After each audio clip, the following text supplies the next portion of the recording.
Юрий Воронов, по мнению ученых, опередил свое время как минимум на несколько десятков лет. Его исследования, работы стали не только прорывом в науке, но и приоткрыли пути к ранее неизученным периодам истории Кавказа.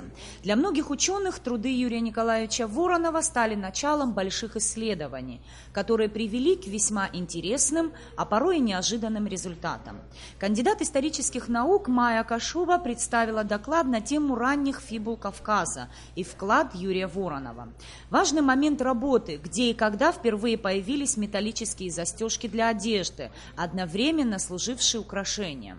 Юрий Воронов на эту тему провел немало исследований. Мне очень приятно в очередной раз бывать в Абхазии. Я не первый раз, и для меня особенно представляет большую честь участвовать в конференции, посвященной 75-летию Воронова. Это известный исследователь кавказских древностей.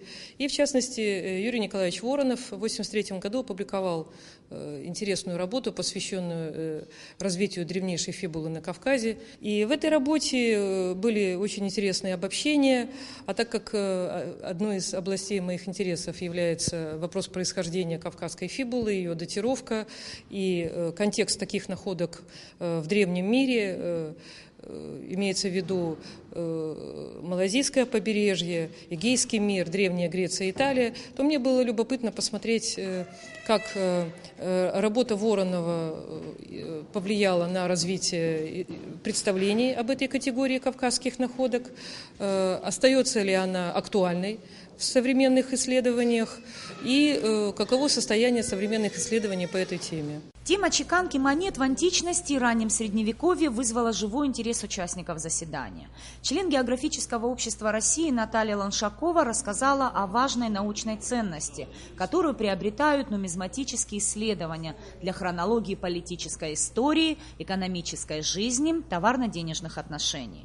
Не говоря уже о тех данных, которые представляют монетные надписи для палеографии и эпиграфики. Общеизвестно, Тмутараканское княжество функционировало с 988 до 1094 года. В этот период новое княжество больше всего озабочено было обеспечением своего политического доминирования в регионе. Власть Византии ослабляется к тому времени, а новая администрация предпринимает деятельные шаги такой демонстративной самостоятельности, что и выражается в запуске чеканки собственной монеты.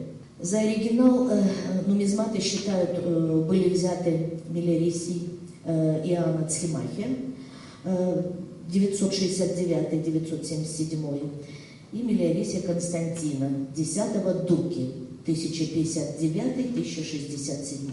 Посадник боярина Альтибор, христианское имя его Климент, наместник великого князя Киевского, управлял в период с 1079 по 1081.